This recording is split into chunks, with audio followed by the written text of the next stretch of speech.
Ladies and gentlemen, fight fans all around the world from the sunny Caribbean, you are watching What You Need. Shout out to Woodson. He wanted me to make a video on your favorite fighter, James Toney.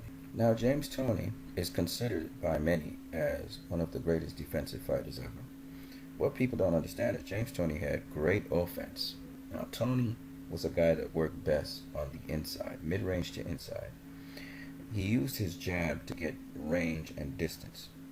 Now right here, he's fighting an opponent. What he does is he slips the jab, but he's throwing a jab of his own to find range. And he was good at throwing the 1-2. Instead of doing a pull counter, he would slip the jab and then throw the overhand right. Here he is doing it against John Ruiz.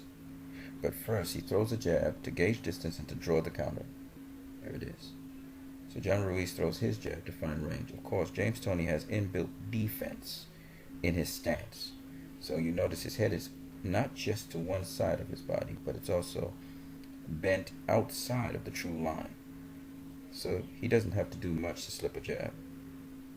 And you see as he moves back to counter.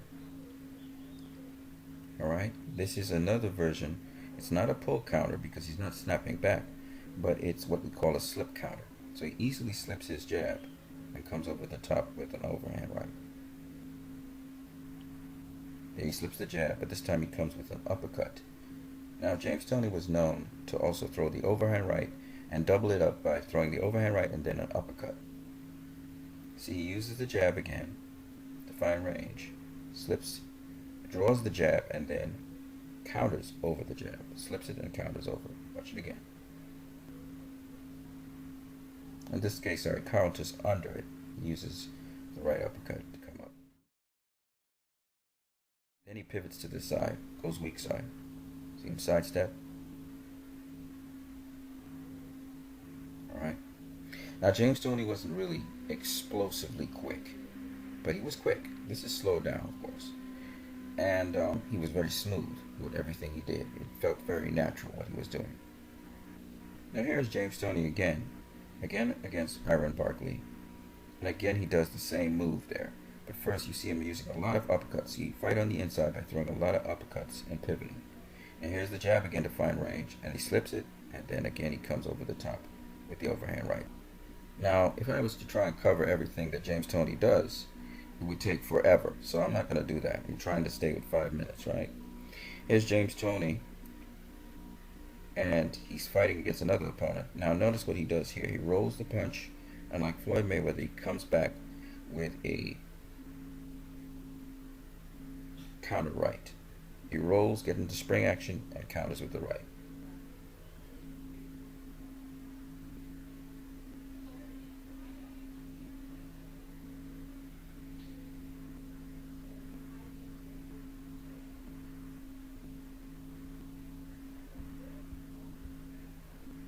This is James Toney at real speed. Notice what he does against the ropes. Now, basically he's throwing 1-2s against Iron Barkley. Watch him again. He again coaxes Barkley into throwing a jab. And when Barkley tries to fight, he counters Barkley. And then against the ropes, he clinches Barkley's left hand and he stays to one side of Barkley. See, he stays side on, one side of Barkley.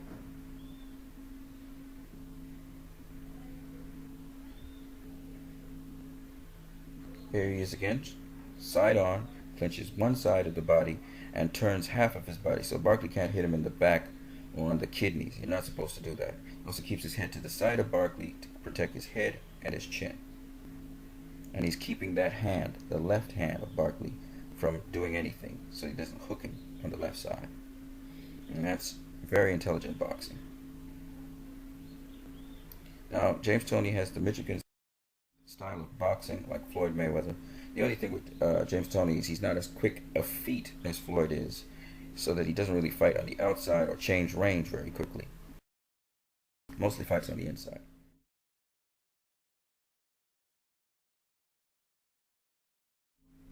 Because of that, this is what Roy Jones Jr. was able to exploit with James Toney. Here James Toney, Roy feints him to get James Toney out of position, and then James Toney leans back instead of stepping back. See, your first line of defense is distance, and Roy could control distance because he had quicker feet. and James Toney leaned back.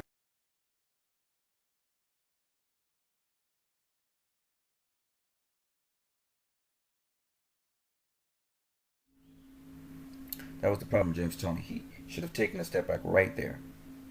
And Roy saw he didn't take a step back. He instead leaned back and planted, and so he caught him with a left hook, leaping by him. However, James Toney, again with the trademark 1-2, and then he rolls the punch here. Still gets caught a little bit, but this is the trademark 1-2. So he throws the jab to find range, and he throws the right. This time, he goes straight down the center on the inside of Holyfield. Holyfield being the bigger, stronger guy. James Toney being the smoother, slicker guy. You see more of James Toney's defense right here against Evander Holyfield. He's trying to do a chopping shot, and Toney, of course, leans down to the side, and he just rolls the punch basically.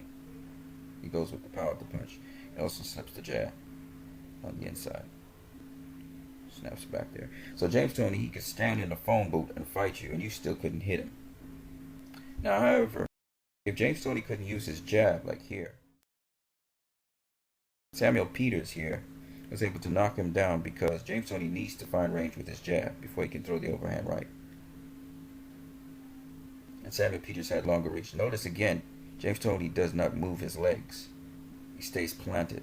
This is the difference between Toney and Mayweather. Mayweather would respect distance. Adrian Broner is the same kind of dude. He doesn't move his legs. He uses the shell, and he tries to pivot with the shell. And that doesn't always work.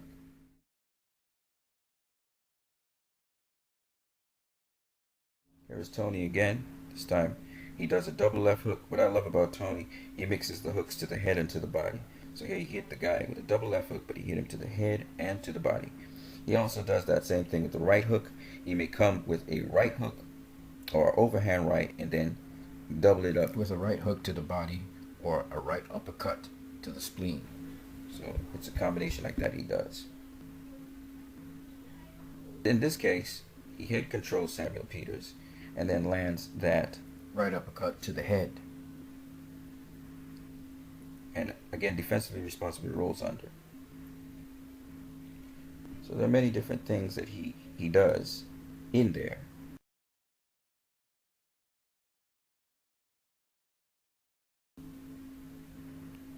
Now here he gets the left hook.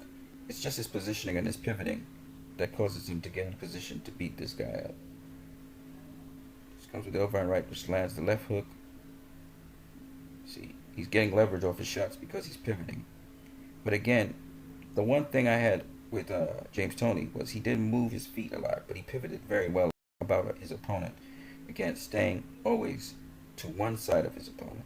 So he's to one side of his opponent. His opponent turns, catches him again with, there's a T angle here, catches him with that lovely left hook, almost like a Lomachenko style. He takes out the guy.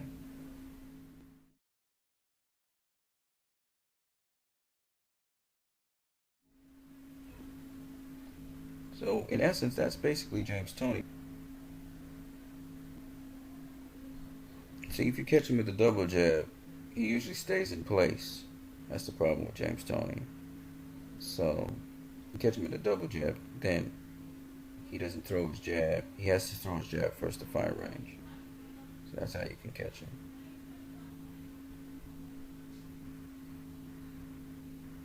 So Rod Woodson, I hope you enjoyed that. You have a great day. And you guys have a great one.